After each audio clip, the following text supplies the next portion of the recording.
Bueno, en esta segunda parte de la clase vamos a desarrollar el concepto de hemopoiesis. Por eso es importante recordar que las células de la sangre tienen una vida media que es limitada y que se producen y se destruyen de manera continua. Por lo tanto, la hematopoiesis tiene como finalidad mantener un nivel constante de los diferentes tipos de células que hay en la sangre periférica.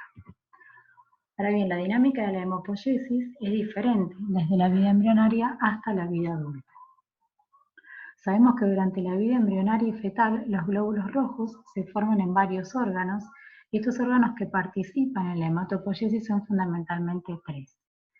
El saco vitelino durante el primer trimestre de gestación, durante el segundo trimestre toma comando el hígado y ya en un tercer trimestre está a cargo de la médula ósea. Participa en un pequeño porcentaje durante el segundo trimestre también el vaso.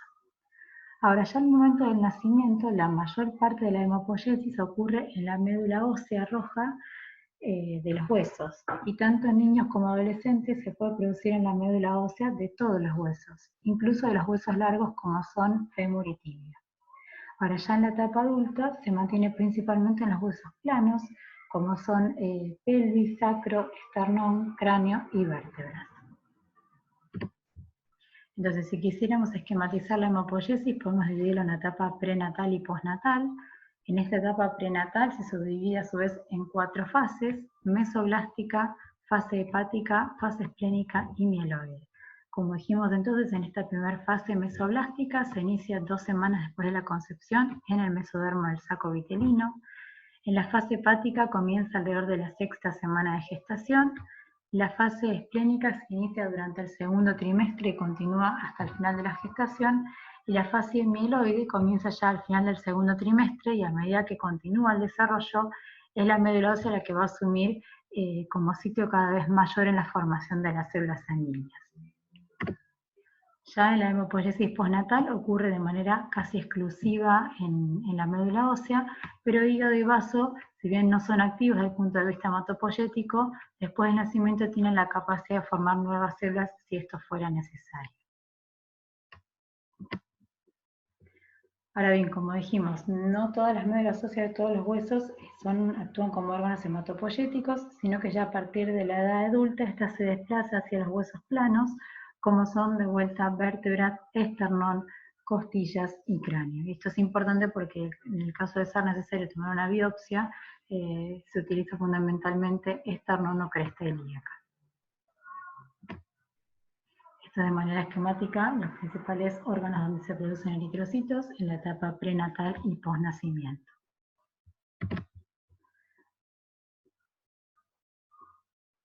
Ahora bien, como dijimos entonces, las células funcionales de la sangre tienen una vida media muy corta y son las que perdieron su capacidad de reproducción. Es por eso que hay un flujo continuo de células desde estos órganos hematopoyéticos hacia la sangre periférica.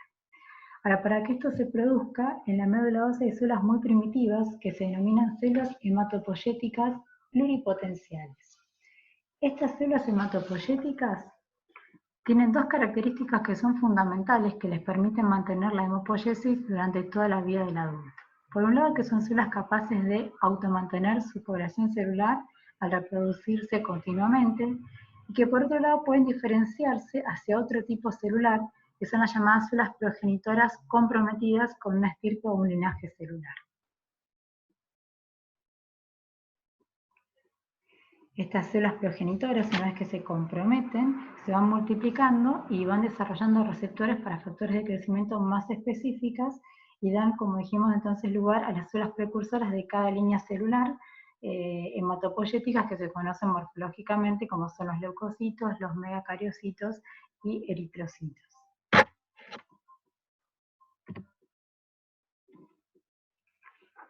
Ahora bien, estas células hematopoyéticas no se desarrollan en cualquier tejido del organismo, sino que lo hacen, como dijimos, en los órganos hematopoyéticos. Y la razón fundamental de esto es que las células no hematopoyéticas les ofrecen a las células hematopoyéticas un ambiente y mediadores celulares adecuados para su mantenimiento, reproducción y diferenciación. Estas células no hematopoyéticas son las células del estroma y las células de la matriz extracelular, que mediante la producción de ciertos citoquinas, mediadores de crecimiento o factores de inhibición, regulan la producción de las suelas de la sangre por mecanismos complejos. Esto es lo que se conoce entonces como microambiente hematopoyético.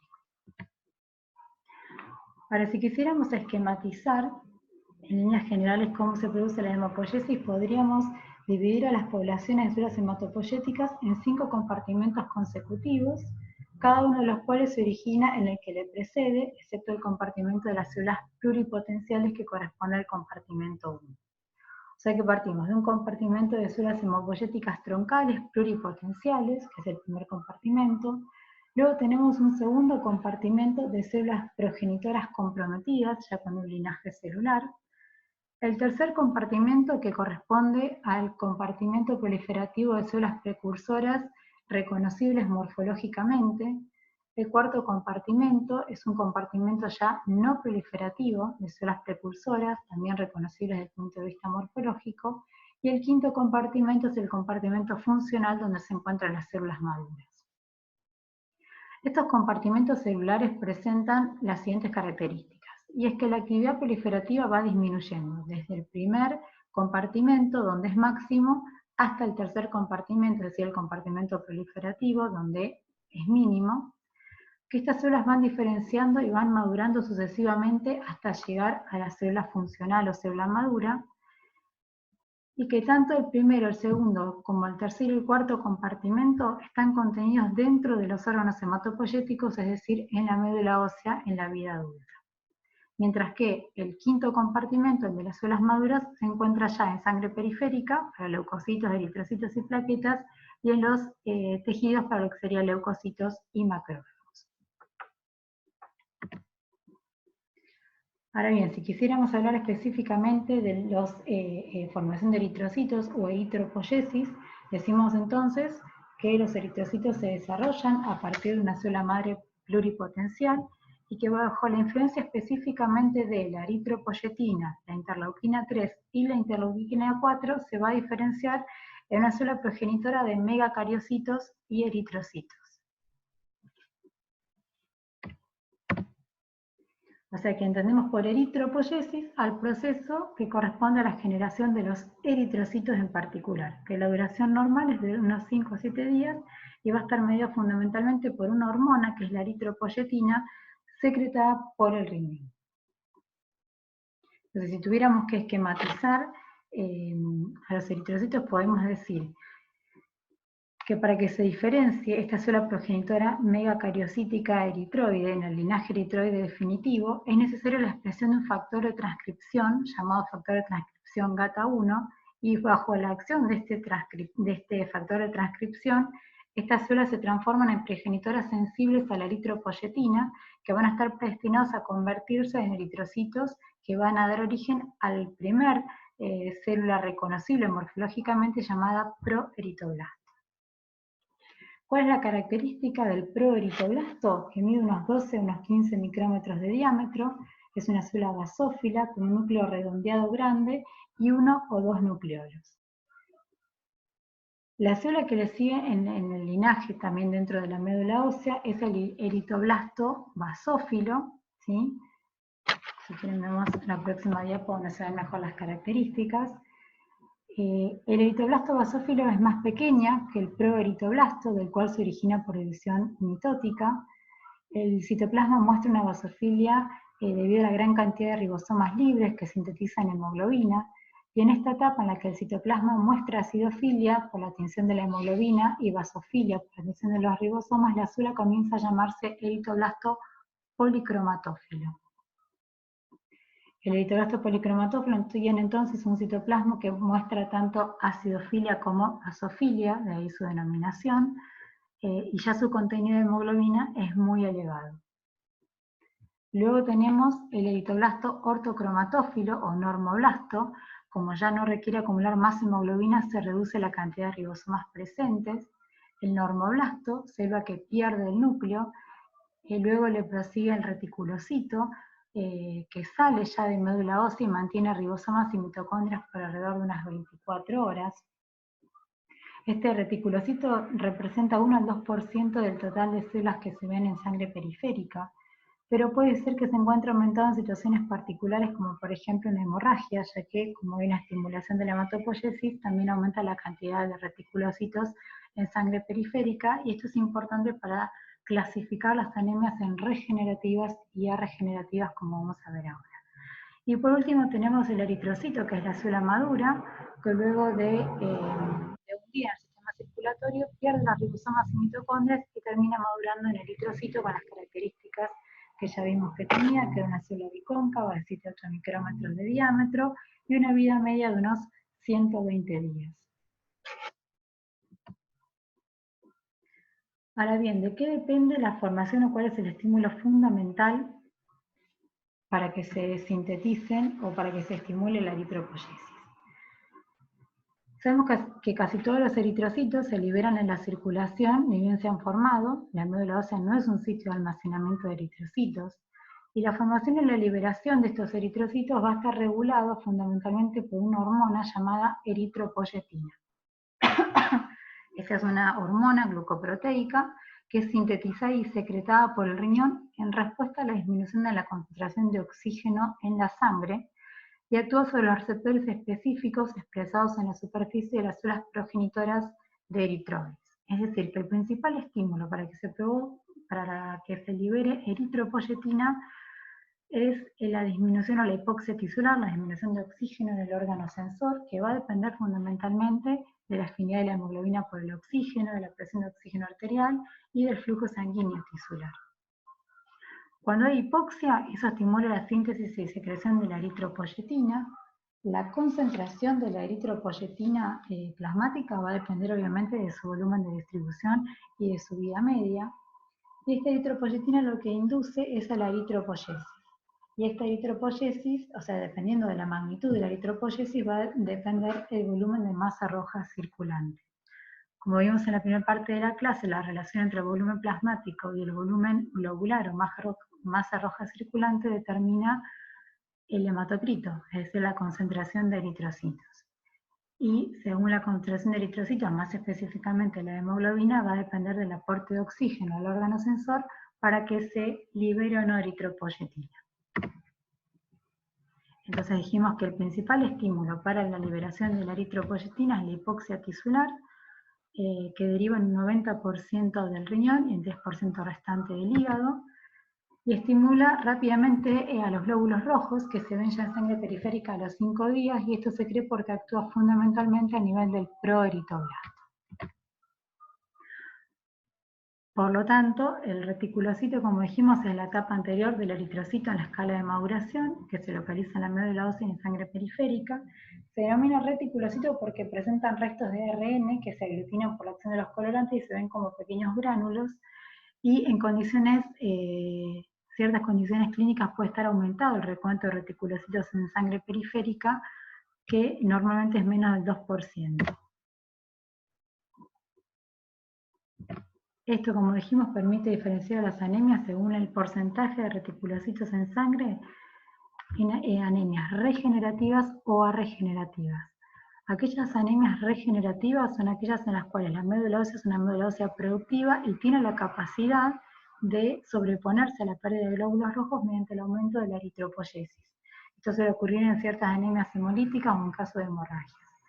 En el caso de las anemias arregenerativas, que también se las llama centrales porque el problema está a nivel del órgano hematopoyético, es decir, a nivel de la médula ósea, no, a pesar de que hay una disminución de la masa de glóbulos rojos circulantes, la médula ósea no es capaz de aumentar la producción de glóbulos rojos y por lo tanto tampoco hay aumento de reticulocitos en sangre, que como dijimos era un marcador de eritropoyesis. Y esto se produce en casos de una insuficiencia medular o en caso de deficiencia de factores necesarios para la maduración del glóbulo rojo, que como vamos a ver en la próxima clase son la vitamina B2, el ácido fólico, el hierro. En caso de que haya deficiencia de eritropoyetina, por ejemplo por una insuficiencia renal, o que haya afectación de la médula ósea, como en caso de alguna patología oncohematológica. Entonces, ¿cómo maduran los eritrocitos? Bueno, dependen de factores de la maduración, que como mencionamos recién, pueden ser el ácido fólico, la vitamina B12, el hierro, y el déficit de esta sustancia, folato B12, lo que va a provocar es una falla en la síntesis del ADN, y esto va a producir fallas en la maduración y la replicación. Por lo tanto, las células que se originan son células de mayor tamaño del normal, llamados macrocitos, con una membrana frágil, con una forma que es irregular, y eso los hace más frágil para ser degradados a nivel periférico. En estos casos donde hay deficiencia de estos factores de la maduración, hablamos de una eritropoyesis ineficaz, y que lo vamos a ver en la próxima clase cuando hablemos de los distintos tipos de anemia. Pero entonces, ¿qué entendemos por anemia y qué parámetro lo define? ¿Se acuerdan? En la primera parte de la clase hablamos de que la anemia estaba definida por una deficiencia de hemoglobina en la sangre, que puede estar causada por una disminución de los glóbulos rojos o por una disminución de la hemoglobina dentro del glóbulo rojo. Los valores normales de hemoglobina son en el hombre de 13 a 16 gramos por ciento, en la mujer de 12 a 15 gramos por ciento, y durante el embarazo la hemoglobina tiene como valor mínimo 11 gramos por ciento. Ahora, para caracterizar el tipo de anemia, lo que se utilizan son los índices hematimétricos. Los que utilizamos fundamentalmente son el volumen corpuscular medio y la hemoglobina corpuscular media. ¿Qué es el volumen corpuscular medio? Es el volumen promedio que tiene un glóbulo rojo, mientras que la hemoglobina corpuscular medio es el peso promedio de un glóbulo rojo. ¿Cómo se calcula? El volumen corpuscular medio se puede calcular multiplicando el hematocrito por 100 dividido a las dos primeras cifras iniciales del total de glóbulos rojos. Bien, el valor normal del volumen corpuscular medio es de 80 a 100 femtolitros, y según el valor esté aumentado, normal o disminuido, hablamos de anemias macrocíticas, cuando el volumen corpuscular es más de 100 femtolitros. Hablamos de una anemia normocítica, cuando el volumen corpuscular es de 80 a 100 femtolitros. Y hablamos de anemia microcítica, cuando el volumen corpuscular es menos de 80 femtolitros. ¿Cuáles son los ejemplos característicos de anemias macrocíticas? La deficiencia de vitamina B12 y ácido fólico. Y el ejemplo típico de la anemia microcítica es la anemia por déficit de hierro. Igual estos conceptos los vamos a reforzar cuando veamos en la próxima clase anemias por déficit de hierro, déficit de B12 y ácido fólico. Por otro lado tenemos la hemoglobina corpuscular media, que es el peso promedio que tiene un glóbulo rojo. ¿Cómo lo vamos a calcular? Multiplicando la concentración de la hemoglobina por 100 dividido las dos primeras cifras iniciales del recuento de glóbulos rojos. El valor normal es de 28 a 32 picogramos, y hablamos de una anemia hipocrómica cuando la hemoglobina corpuscular media es menor a 28 picogramos, normocrómica cuando es de 28 a 32 picogramos. En la práctica clínica obviamente no existe la hipercromía, lo ponemos como concepto, pero solamente hablamos de anemias hipocrómicas o normocrómicas. De vuelta, entonces, las anemias pueden ser, según el volumen corpuscular medio, macrocíticas, microcíticas o normocíticas. Según la concentración de hemoglobina corpuscular media, pueden ser hipocrómicas o normocrómicas, y según el porcentaje de reticulocitos en sangre periférica ya podemos hablar de anemias regenerativas o arregenerativas, o que es lo mismo, anemias centrales o periféricas. Y por último mencionamos el concepto de eritrosedimentación, que es un dato que se suele ver cuando se solicita un hemograma, que traduce la distancia en milímetros de caída de los eritrocitos en el tubo de ensayo en el periodo de 1 hora. Este valor va a estar influenciado por numerosos factores, pero el más importante es la edad, ¿sí? Y es directamente proporcional a la concentración plasmática de fibrinógeno y globulinas, e inversamente proporcional a la concentración de glóbulos rojos. Es un indicador de inflamación, infección o de neoplasia, es un marcador completamente inespecífico. El valor normal de la eritrosedimentación en el hombre es de 2 a 12 milímetros en la primera hora, y en la mujer es de 5 a 15 milímetros en la primera hora.